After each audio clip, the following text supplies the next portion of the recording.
On take. What's up, YouTube? We are back, guys, but this time we're having a three-way. We've got Kilos with Kieran, we've got Chaz Michael Michaels, and we've got Fraser Clark. Oh my God.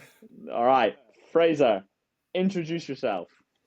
Uh, my name is Fraser Clark. I am a JST coach, and I coach YouTube mugs on this call. Happy days. So the point of the call is we want to show the everyday man slash CrossFitter that there is opportunity and competitions and progression available, and it's not just some sort of elitist steroid gear abusing little niche. So we're gonna talk about everything from my drug testing, my results from my drug test, Kilos not getting drug tested, and then proving grounds. But what we're actually going to talk about is the whole progression of us working with Fraser, how we started working with Fraser, and the build up to proving grounds. And then we're going to do questions, and Fraser is going to use his expertise and answer our questions. So, Fraser Clark, give us a brief background on yourself and how you started with JST. So I've been with JST. I've actually been with JST coming up to 2 years now, which I feel like time's flown by. And Chaz, you were probably one of my first athlete. I think actually after Mike Leggett, you are like my next athlete that I've had like since joining JST. But before I ever started working for JST, I co-owned like an affiliate in St Andrews. I've been there since like 2016, and that really just involves like the kind of everyday CrossFitter. But my background comes in I played a fairly decent level of rugby, so my interest purely lay more in the sport side of things. So as things developed in the affiliate, I did more and more work with kind of people who wanted to compete, which led me to having like a pretty decent little group of athletes like out of our own gym and kind of the closest gyms around St Andrews where they got programming from me, and we kind of went around and we did fairly well at kind of some of the local events and UK events and stuff, and then from there, just really the actual job came about. Is that I feel like probably no one really knows this story. It was Liam. A first for Chaz and Keelis TV. Yeah, so I actually have a fair bit to owe to the job of JST to Liam Walker. So at the time, he was like the regional manager in Scotland, and there was like a very brief conversation at a regionals one day where I think Jack and Steve and stuff were struggling to like make like the individualized side of things work, because they felt like it needed to be more like kind of regionalized in terms of like a coach in a specific area who could facilitate and do like a little bit more hands-on work with the athletes. So I like said to Liam, I was like, well, like I could do that, like I kind of do that already. So I was like, I obviously at the time followed JST, like I program, like I always have like programmed in a similar fashion to how Steve kind of wrote the main track for JST, and I was just like, this to me makes sense. So Liam loosely flirted the idea with Steve. One day they were catching up, or they were in the same place in person, and then Steve reached out to me just kind of like August 2022. It was kind of like a double-edged sword because he was also looking for a teammate to go to Madrid. And he was like, oh, like while you're in Madrid, we can kind of talk about like coaching at the same time. So I guess that leads us on to next, your competition experience. yeah, so kind of dabbled around the UK scene for a long time now. Really, competitive CrossFit for me started in 2016, kind of locally and UK wide, and then like in terms of European, like the main one obviously, like I did Madrid 2 years in a row in a team, which is obviously like as close to semis as you get. The semis is probably the one thing that's eluded my career. Like so far, well, my career is coming to an end. So. You'll Fraser's get there career as has a been coming coach. to an end for fucking 4 years. Yeah, but I think it's probably the one thing that's eluded me. Like over the years that I've done it, I think I'd, I'd always like had that as a goal because the first year I went to watch regionals in 2017. Mm. We went with some of the guys from the gym, and I've always looked at like that level and been like, right, individual for me is like off the cards. Like those guys are just too good. But at that time, when you looked at the teams, you're like, okay, like there's some really good teams here, but there's also like some athletes in these teams that are no better than I am. So really, it was like if I can get a group of athletes that like want to come on the journey with me, then I don't see why not. But as expected, like from 2017 to now, like the standard has gone up Up and up and up. has gone up so much. So it's just like constantly like I've been close. I've been close twice now. You But were very close last year. yeah, it's just not quite being the one. But really like my big one is like I've been on the UK scene for a long time now. I feel like only Phil Roy Peters has maybe done more Battle for Middleground events than I have. And I've always kind of done well at those sorts of events and stuff. Phil Roy! Epic. So now we've done. Oh, you didn't drop the fun fact about who was in the lane next to you at Madrid. I mean, Yeah. I feel like for the record, I wouldn't have said that, but you've now coaxed that out of me to make me look like a dick. Nah, That's it's sick. epic. It's epic. You taught That's him a sick. thing or two on how to use a rowing machine. I don't know. Yeah. So I was in Fraser the lane Clark is next Noah to Olsen's daddy. so I was in the lane next to Noah Olsen, and admittedly, in that shot, that's like it's a very very good photo. They're around ahead of us, Wait, but what? Sorry. they were around ahead of us. Oh, right. Okay. But no But one needs like to know that. no one needs to know that. But that's to be fair, that's not actually the coolest story I have from like those events. So the year before, the second event that we did, well, in actual fact, in the first two events that we did in Madrid that year, we were in the lane next to Christoph Horvath, Elliot Simmons, Jamie Green, and Mia Heska. So they obviously qualified for the games this year. Mm-hmm. But in the second event that we did, so we actually beat them on the first event, and then in the second event, it was like a worm piece. But in the middle of the worm, there was like a 2K row where every athlete had to row 500 meters. So basically, it was like one of those ones where like you put your strongest rowers first. So I came off the worm and we were slightly behind them, but it was Christoph Horvath and I on the rower at the same time. Christoph Horvath's a big guy, but the rower were positioned that you could see each other's screens. So there's this like moment. So admittedly, he's about 80 meters ahead of me, but we're both in this 500 meter. We're both like sub 130, but we're looking at each other and smiling, and it's basically like who's going to slow down first. And so we go like this for maybe like the first like minute or so, and then he gets off because he was like about 20 seconds ahead of me. But it's just this like epic moment of like Recognition, baby. Dragon right now. That was epic. That's awesome. Unbelievable. All right, now on to the full shebang. I guess we start by explaining potentially like the CrossFit season as a whole, as how the main track follows that and how it progresses, and then we can talk about how you would peak individual athletes for comps like Proving Grounds, because like for a lot of people they won't necessarily understand how the JST main track works, and then how the individualized programming works off that. So it's like where does the season start and how does stuff change throughout the season, and then we can talk about how we peak for comps after that. So the way that we write JST Athlete has always been that we run like initially it was like kind of open to open, and then obviously as the kind of formats change, it really now runs from quarterfinals to quarterfinals. That being particularly now like 10%, 25%. It's like the majority of our athletes that we have on the program like are and should qualify for quarterfinals. So the season kind of starts like after quarters is done. There's always like a little bit of a reset phase. What month is that?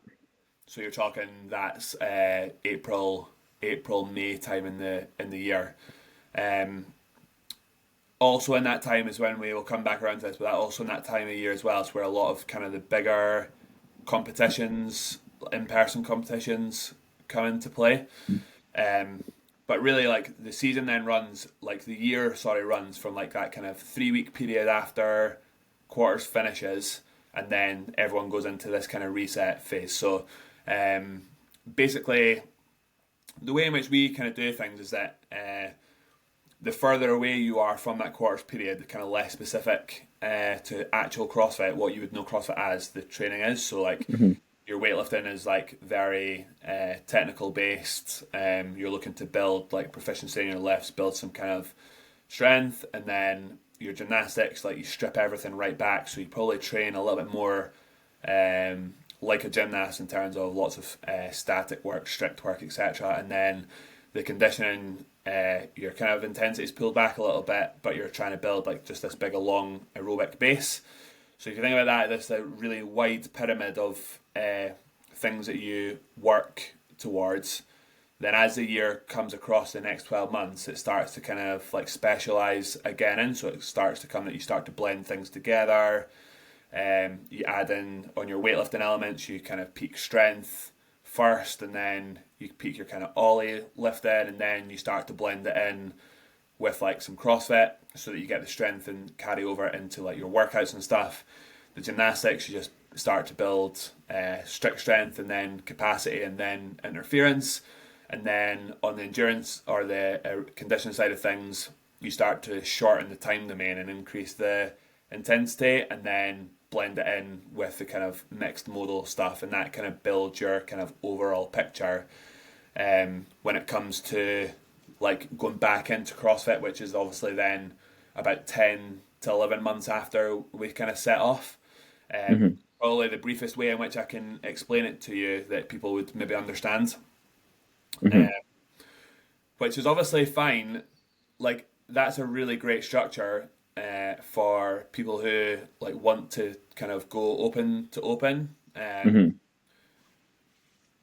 But what we have, I feel like what we have, and kind of where I've always sat on this, and where I come into it is like, not everyone wants to put or necessarily needs to put all their emphasis on, I want to be at my absolute peak when the open comes around, because for a lot of people there's probably a lot more value for them in rather than focusing on a kind of online leaderboard where like there's a lot of things that are a bit dubious that maybe go on with that. It's like or to be honest, there's not much kind of life goals to be attained by doing an in-person, like a online competition in your gym or that. So I've always like kind of tried to like get my athletes to buy into like the open's cool and stuff and it has a place, but in actual fact you're going to experience so many better life experiences if you put your eggs in the basket of some great in-person competitions that may exist in the UK or may exist around Europe.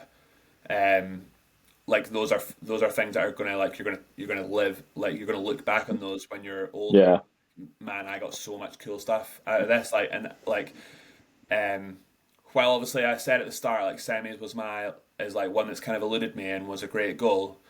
I'm lucky enough to have like be sat here and be like, I've got some really cool stories and experiences off of I rode next to Noels and I had this moment with Christoph Horvath, and it's like if I didn't have that attitude, those like opportunities maybe would have like passed me by.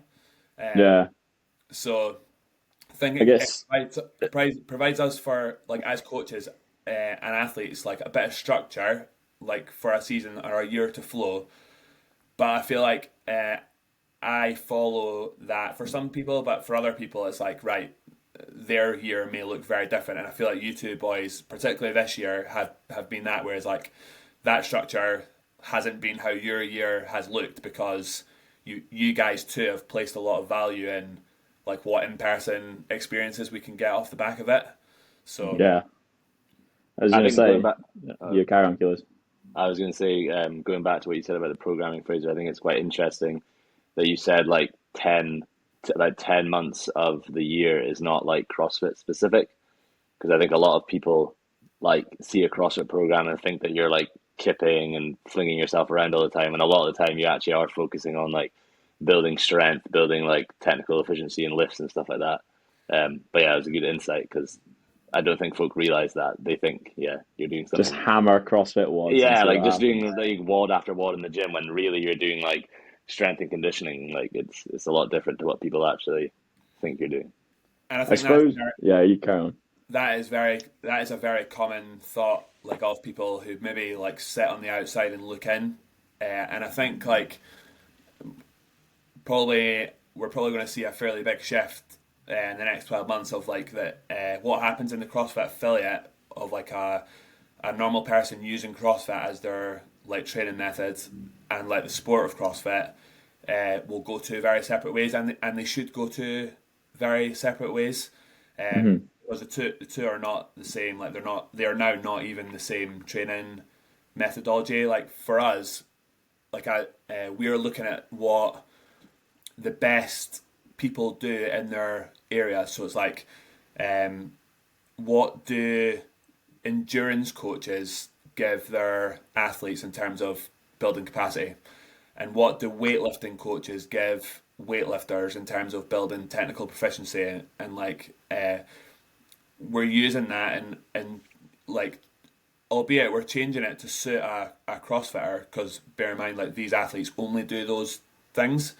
So we're taking those and we're taking their principles and we're applying them at our level, which is not actually what CrossFit is. Like CrossFit is like routine is the enemy, whereas like for us, like who want to take sport seriously, like you guys have both done sport to like a good enough level elsewhere to know that there's some degree of repetition in like effective sport training.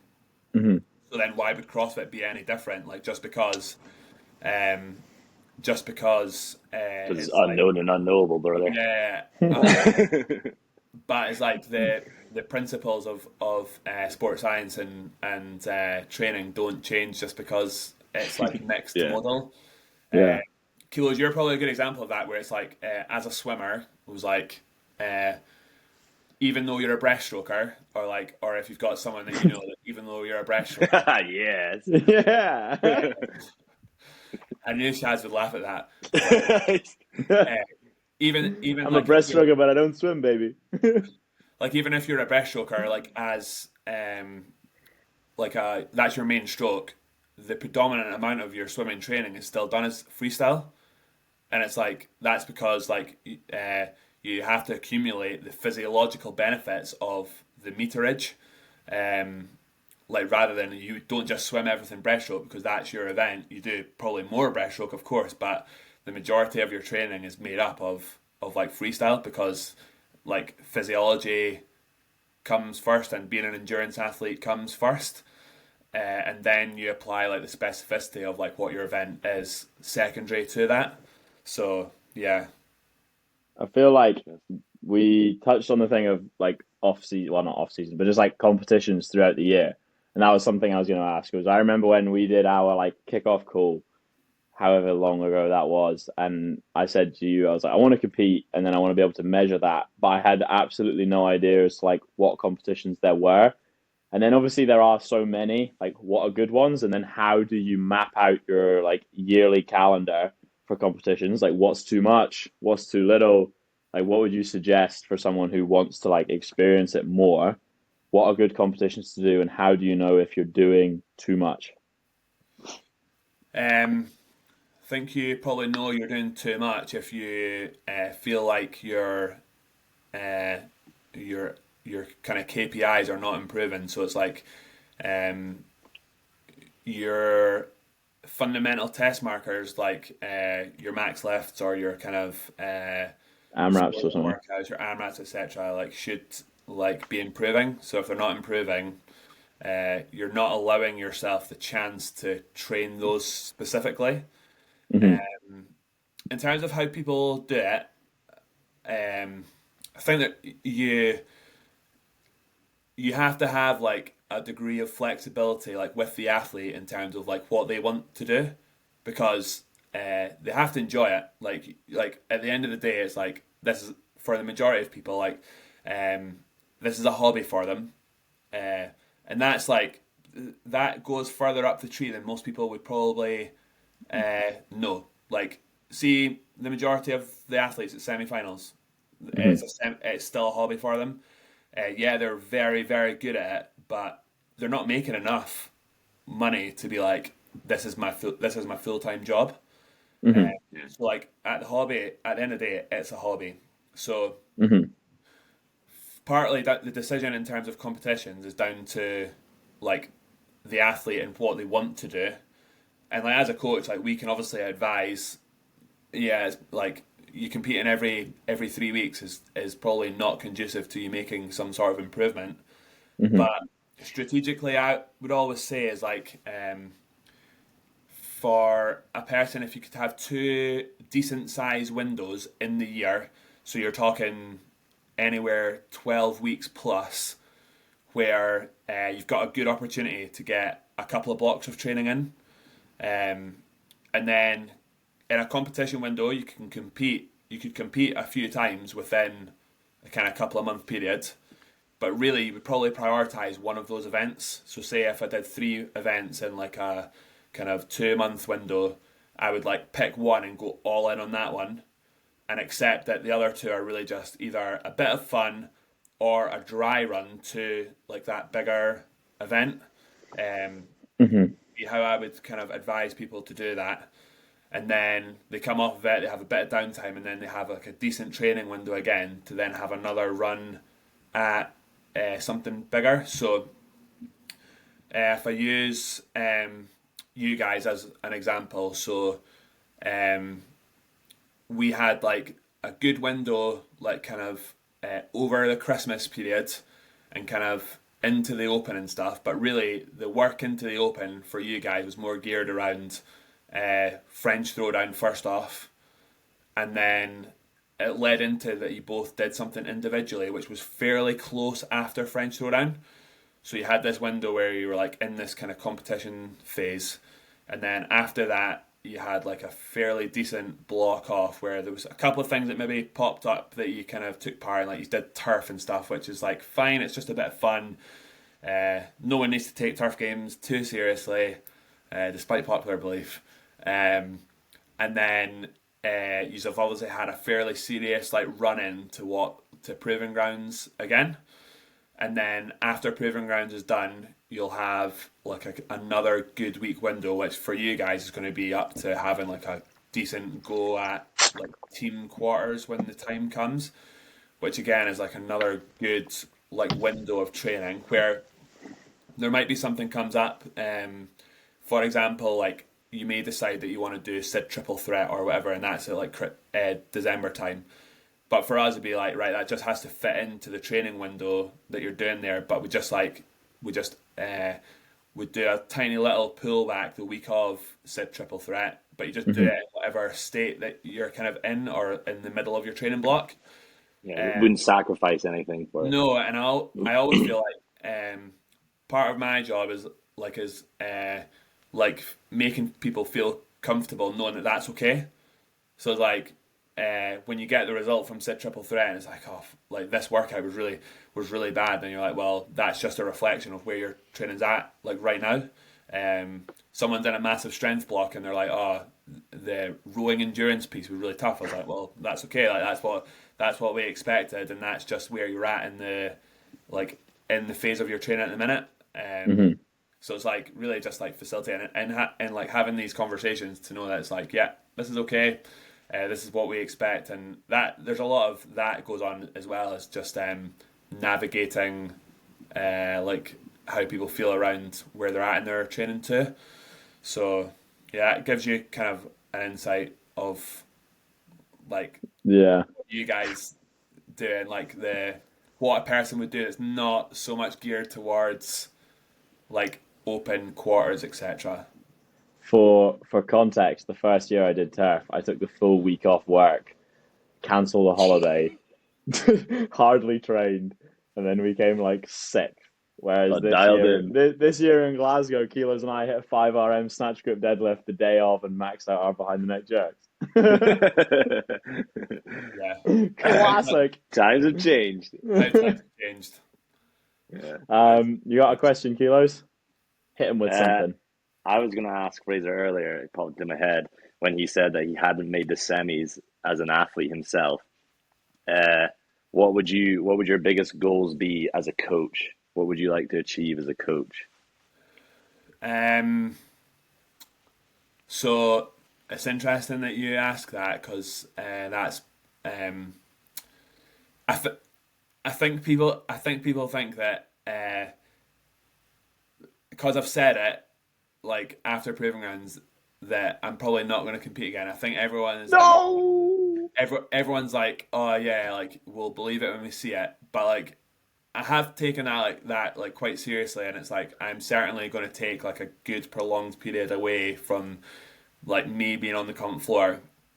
But then I was thinking, I was like, right, how am I going to like really drive myself like coaching wise, to like kind of keep myself like accountable? And I was like, right, what would my coaching goals be? And I was like, um, I would like to coach uh, another all. I'd like to coach an all Scottish team to semis, Nice. because it's only been done once before.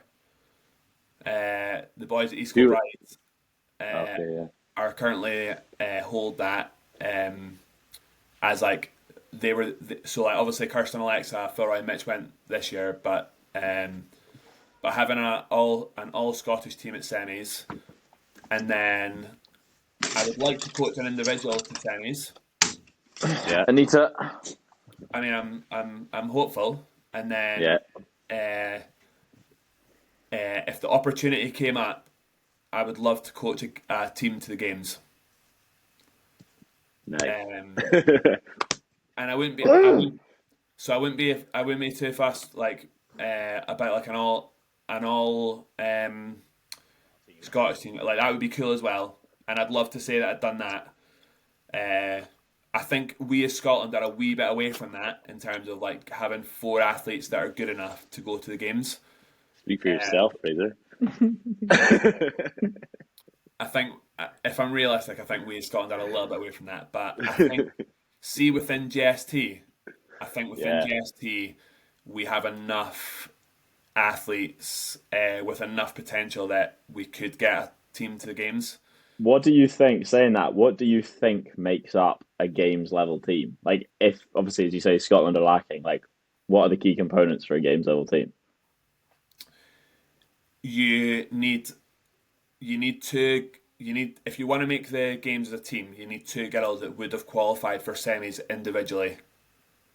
Like that's the level. That's the level of the girls now that you like require to get there. Buddy. What about the guys? Why, for people that don't know, why is that different? Why do you not need 2 individual level guys? I feel like the certainly in Europe, the guys field uh, the distance between like the top athletes and that standard of athlete. There's like more. There's just more of them. Like it's partly down to like just purely participation numbers, but like there are just more like good boys of a standard than there are good girls, and it's There's just purely more guys that do it. Like, you look at the yeah. Open. So yeah, if you look at Europe, and I couldn't give you exactly, but the last year where it was like 10% qualified for quarters for the men in Europe, that was like something like 10,000 or like 7,000 odd. I can't remember, but for the girls, you had to be in the top 4,000 to qualify. So purely on that alone, like more males Mm-hmm. means more females, more males at every level, whereas like for the girls, Yeah. less females at every level. So, They're um, scarce. yeah, and also the girls' field is so skewed by strength and skills. Um, Mm-hmm. so like the boys, the boys can take points off anyone. So like at a certain point, if you're like a top 300 in Europe, uh, if you were to go and look at some of those guys, you'll have boys that have like top 100 finishes, but you also have boys that have like 500 placed finishes. That's me. Yeah, yeah. A So then 700th place and a 100th place. yeah, so you've got like such a big swing, whereas like on the girls' side, you generally don't see that as much. Um, so like you'll have some very good finishes, but generally like those like It's a top, closer grouping. yeah, the top like the kind of top 100 girls across all the workouts are finishing all within the top like 200 places in every workout. So to me, I think it's just down to the fact there's like a bigger separation from the kind of top level to the kind of middle level on the Hmm. female side than there is on the male side. Uh, Hmm. yeah, that's my. I feel like you need a statistician to break that down and give Yeah, figures, but certainly for a long time, that's how it's been. fair enough. And then next question. We obviously talked about the main track of JST and how that all works. Like, say someone is peaking or wanting to like peak for proving grounds. Kieran, have you just joined again? Um, yeah, whatever. No? So, I just said you did. Oh well. Kieran is Ooh. experiencing connectivity issues. I was just going to say, how do you peak people for different competitions? Like, what does that look like from a coaching point of view? Just like talk us through the process. Like, you're 8 weeks out, 6 weeks out, 4 weeks out, 2 weeks out, week of comp. So I feel like the easiest way of talking through this is probably giving people a bit of a life example. So if I talk about like, I think we as Jesse have got about 24 athletes going to Proving Grounds. Um, so everyone started that kind of Proving Grounds block about 10 weeks out. Um, so the reason they do it about 10 weeks out is that gives us kind of three blocks of work towards proving grounds. So generally we'll go like 3 on, 1 off, 3 on, 1 off, and then you're kind of into that kind of taper period like up until proving grounds. Um, Mm-hmm. so really in terms of because everyone's so say for example you kind of followed the main track up until that 10-week period, right? We're peaking for proving grounds. And then what we do there is we like for that we take the main track and we like make it more competition specific. So like in the lead up to that point, the weightlifting there was like lots of positional work, tempos, um, kind of accessory that was like kind of geared around like building strength. Um, on the weightlifts and things. So it's like now, like right, the weightlifting, we're now looking at like complexes, making sure that we're in a situation that we can maximize like our lifts when we need to. Which is Mm-hmm. why I've done like kind of a fair bit of like building to heavies and a mixture of like sets at set percentages, so you're both prepared to go heavy, but also you're happy to move those kind of heavier percentages that may come up in a workout. And then in terms of the conditioning, you'll always have that kind of base level of like we have to do these machine intervals for the kind of endurance benefit and the physiological effect, but also Mm-hmm. in there you're blended in some actual like specific CrossFit, and like so you guys uh, have like a proving grounds kind of style workout like on a Wednesday, which you can do in pairs. You have CrossFit Yeah, intervals, boy. and then you have the whiteboard. So like usually you're probably only doing like CrossFit maybe twice a week, but you start to see it's like you've got like three workouts in a week, but then you've also got the kind of gymnastics bits where they're designed to like test those skills under um under fatigue. So it's just Yeah. starting to blend into like as we were saying at the start, that kind of like CrossFit as you know it, Mm. particularly because we're not at that stage in the season yet. So we move away from that and into that kind of competition style. And it is normal, like in this phase of training, to feel like pretty beaten up. Yeah. So like you probably float along, like in the kind of off season phase where you're kind of uh, two very distinct components of your training. So like you do Hmm. weightlifting, it's like a traditional weightlifting session, and then you've got a maybe short specific gymnastic session and a endurance piece, or maybe it's just strength and an endurance piece, and they're your two sessions. Whereas like because really in this phase you're preparing yourself for across the 2 days of proving ground, you're likely going to do like 8 or 9 events. So like gradually across that kind of 3 on 1 off, 3 on 1 off, we start to like build your tolerance to the fact that you are going to have to be ready to do 4 events in a day, Hmm. which is why the volume creeps up, and then as we start to taper, it then starts to come back down so that you're not carrying any fatigue.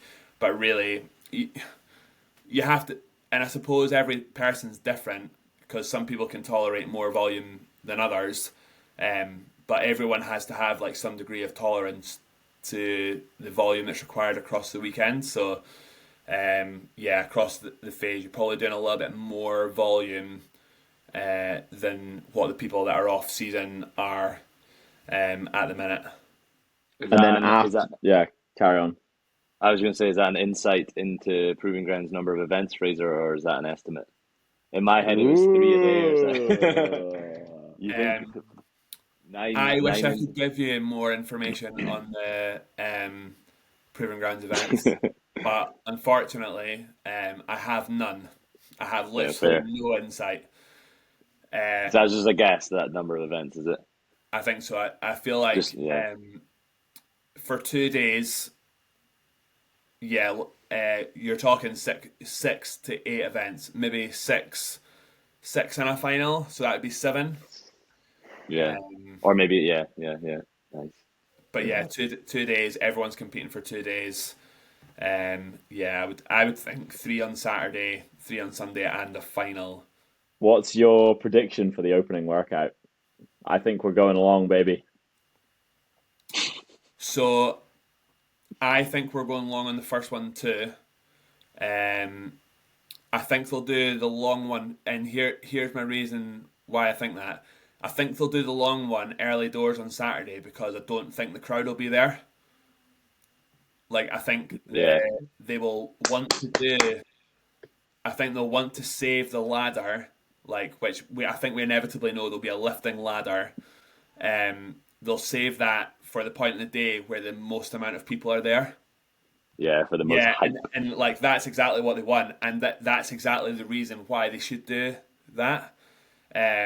I think so. Yeah, I think we'll probably get something like a little bit Like Saturday longer. night at the CrossFit Games, baby. Yeah, absolutely, Let's absolutely. go. And that would be to me the best way of doing it. Yeah, my prediction is probably erg based, Yeah, fairly low skill, something that you boys I think will do quite well in. we're calling it now, guys. Chaz and Kilos TV for the event one frickin' W. Mwah! We win every event one, guys. Let's go. I'm Apart gonna from Sid, Kilos did not so win that. Yeah, apart from my uh, 30th place finish on the run. I'm gonna make a ballsy claim on that. I don't think you're gonna win the endurance event, I don't want to but hear it, Fraser. I think there's a very good chance you'll win the lifting event. Let's I go! mean, with Chaz's 125 kilo snatch, Yeah, yeah, I think he's it's a, on. uh, yeah, I think either way, whether Under a it's bar whether heavier it's than 100 clean, kilos. whether it's clean or snatch, I feel like you've got a very good chance of because really, I think people look at Archie and I and they're like, oh, we're the strong pair, but it's like you guys have like, but exactly, it's like you guys have like just consistently like creeped up on our like strength numbers, so that in actual fact, like Keels and I basically lift the same, and Charles and Archie now are very close in terms of lifting numbers. So I Ah! I personally think that will be very exciting to watch. I Because hope bear in so. mind, Yeah, You've got like Johnny and Harry, who are both very strong as well. Um, and then we yeah. don't really know what's going on with Dan and Moz. They, by all accounts, are both injured. So get Dan Ty on the podcast. Yeah. On the podcast He's that a isn't nice a guy. podcast. He's a nice guy. Fair enough. You got any other questions? We've kind of covered everything from how we peak the Yeah. comps, the general season, Fraser's goals. I What don't know. JST is, we've done that. Yeah. What are common things that piss you off, Raz? Nothing to do with CrossFit, just in general. Common CrossFit misconceptions that like piss you off. Um, You're an easily pissed off guy, so you must yeah, have I something. am. Well, I admit that. That the misconception that all we do is bang CrossFit workouts all the time annoys me. That's what I was kind of getting at earlier when I mentioned like we actually do strength and conditioning, and Yeah, yeah, and it's always one of those ones like in any sport you have you've got good coaches and you've got bad coaches, and CrossFit's no different. CrossFit to be fair, is probably it lacks education in terms of like competitive CrossFit coaching. No one does it. Like you rely on either learning yourself or being surrounded by other good coaches. Like I'm really fortunate in terms of having come on JST when Steve was involved, and like Jamie and Jack and stuff who like been around the block and have a good like philosophy on it. But yeah, just that all we do is do CrossFit, and that all we need to do is do CrossFit to get better at CrossFit. It's just like Mind numbing. yeah, and it just goes against everything that we all, like even the three of us, have come to know in all of our sporting career. So Yeah. why all of a sudden would it be different? Is because some man in America who made up CrossFit said that was the way, without really like a whole lot of evidence to back it up. shout out Mr. Glassman, baby. Let's Yeah. go, baby. Let's go. Get him on the pod. I've got a good question for you, actually. You were saying that over the last few years, obviously the standard has raised to get to semi-finals. Like, obviously we do all these benchmark workouts. We do the 5-minute AMRAPs. There's like obviously your KPIs with your lifting, stuff like that. What would you say is like the standard for individual athletes, and what would you say is like the standard for team? Because obviously there must be something, like with Anita's training, for example, there must be something you're looking at to gauge like, okay, she's here, she's there, we're on the right track. Are you looking at like AMRAP scores, key compound lifts, or like what are you basing her progression off? So there there's kind of a certain so like those 5 minute, like the 5 minute AMRAP tests, like we have like a rough idea in terms of what what we'd expect from like a semi-finals athlete. And see, to be honest, I think probably that data that we have probably we maybe need updated than what it is currently. Likewise, like you're kind of, if you built up those like max lifts, like your RM back squats, your kind of RM deads, strict press, clean jerk, snatch, etc. You're looking for a person that kind of hits like 90 to 95% of those kind of KPIs, and like in terms of that, like that's an individual semi-finalist. And then on the team front's a little bit different because while you need great individuals, you also like need good teammates, particularly when you get to the semi-final level. But the onus of team in CrossFit is still predominantly based on how good of an individual you are. Like if you were to, this year was a great example where really, to be honest, there was no team skills required to make it to semi-finals. There was only one workout where, and even then, like the synchro work wasn't really a deciding factor. So it was like a synchro toes to bar. So it's like the easiest of the synchro gymnastics movements to do, but really it was more down to an individual's toes to bar capacity, which dictated whether you got a good or a bad result on that workout. Yeah. Anita specifically, uh, Anita, her individual gymnastics capacity on some of her movements could do to improve, but Hmm. all of her improvements come down to like her raw strength. So like if her all of her raw strength numbers go up, uh, and her upper pulling strength along with it, we should start to see an improvement across like the full board of Anita's training, Mm. in her metcons, and then in her ollie lifts and stuff. And then for her, just like some of her technical work. So like she's self-taught. Uh, Hmm. Her Olympic weightlifting was all self-taught, which when you think about that, it's actually pretty remarkable in terms of how good at it she is. But there's also then potential there for further growth because Mm. You she's can not refine it. yeah she's not had any sort of hands-on like or eyes-on coaching um to Fair refine. enough. And then lastly, what do Chaz and Kilos need to work on, and how are we to coach? um so I feel like if I was to explain like the journeys that you have been on, so like if I do Chaz first, when I first started with you, there was obviously some potential there. Like you were strong already, and you were fit, or like you were erg fit already, Hmm. but you lacked gymnastic capacity.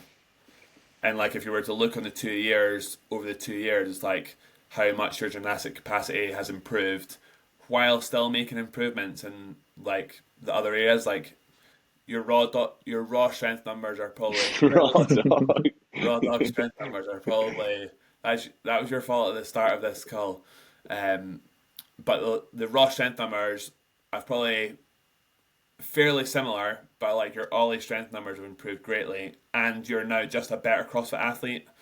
Like off the back Mm. of it, like the exposure to CrossFit, like via your competing, has allowed you to improve that side of things. But like mainly, your big one has been that you've um like massively developed your gymnastics game. And really, to be honest, like that's the net. Like over the next little while, there's not really much going to change in your like pathway, because as we're seeing, like you're still strong. Your ollie numbers are still going in the right direction. You're fit, so it's just like your ability to move your own body weight in whatever capacity that is the thing that needs to continue to improve. And then Nice. kilos, like when you started, you um when you look at like your if you look at the field that you were in, it was like you just needed to get stronger, Hmm. and you were going to see the benefit across like all domains. It was like fit, fit, and a good base for fitness because you were a swimmer, like a huge advantage on that front. Um, had a great skill set and like decent capacity in your skill set, but improving your overall strength was going to just bring the like all the tides up. So that's why like when you first start, like when Keels first started, he went on like a big massive strength block and Epic. improved all his strength numbers like tenfold. But I think it was just like that was a level of like focus and detail that he probably never had before. Um, Yeah. I remember thinking that. I remember when you joined, I was like, how much better can he actually get? And then it was like within 2, 3 months, you like PBing everything. I was like, nice. I always remember when we were talking about carryover there, the most notable thing for me was when we did the open workout that had the 61 kilo thrusters in it, and in the past that in a workout would like end me, but I felt like a freak, so I was like, it's worked. it's always uh, tricky as well because like um, you could put someone on a strength block, but when they get to like the week of like testing to be like right here we go, we've done all this work, and like could be a million different factors as to like why that week like doesn't go well for you. Yeah. Mm. But then you like get to like a thing like that open workout and you're like, damn, that strength cycle paid off so well. And that's like another part of the job as well. Is like while we've like we've gone on like a big strength block for athlete A, for example, and like they've come to the end of the strength block. Every session's gone really well, but then they don't get the result on testing week, and it's like, well, all that work's not wasted. Like you've still done it all. You've just ultimately not improved your RM, and there could have been a magnitude of factors that went into that. So like kind of talking people through that and coaching them through that is also like a huge part of like the job. And I think like Chaz, you said at the start, is like talking about like how to apply like that programming and like working with GSE and stuff is like trying to like make sure that people know it's not like this big elitist thing, and like it's definitely not that. Like all it is ultimately just like a coaching service. Yeah, of course we've got some really great athletes on the program.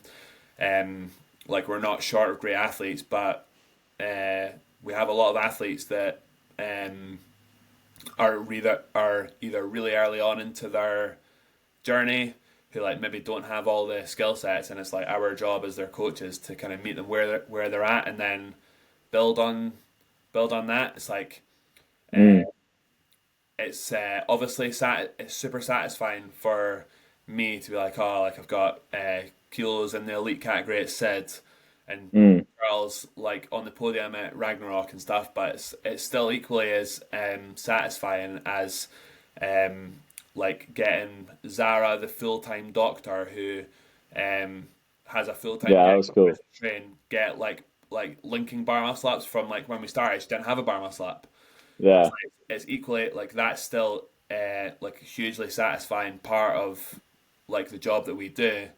It's just that we have a group of athletes who like want to take training somewhat seriously, and we're happy to facilitate that, like regardless of like what they're at. I think like one of the kind of like mantras we've had since I've joined is like trying to get everyone to their own Olympics, and it's like everyone may set their Olympics as like a different thing from you guys. So like it could be someone's dream to just like I just want to compete in an RX competition locally, and you're like great, and that's like their Olympic Games. Whereas like for you guys, it's like oh, like I want to qualify for semi-finals in a team, and it's like okay, it's our job just to meet people like where they're at and navigate them towards like whatever that Olympics like is for a better term. Yeah, I think on that note, correct me if I'm wrong, you can do, if people want to sign up to JST, you can sign up to the Super Saturdays on Fister for free. Yeah. You could also sign up to the main track. There's a 7-day free trial. And then if you want, if you want individual or semi-bespoke, you could book a call with a coach and then no strings attached consultation, and then end up like Chaz and Kilos TV, 2.5 years in, baby, smashing PBs. Yeah, But yeah. Thanks, Fraser. Fraser. That Else was to add, epic. Fraz, add it. If not, we'll wrap this thing up. Thanks. Okay, thanks, guys. Thanks, guys. Thank you, guys. Thanks, guys. Epic. All right.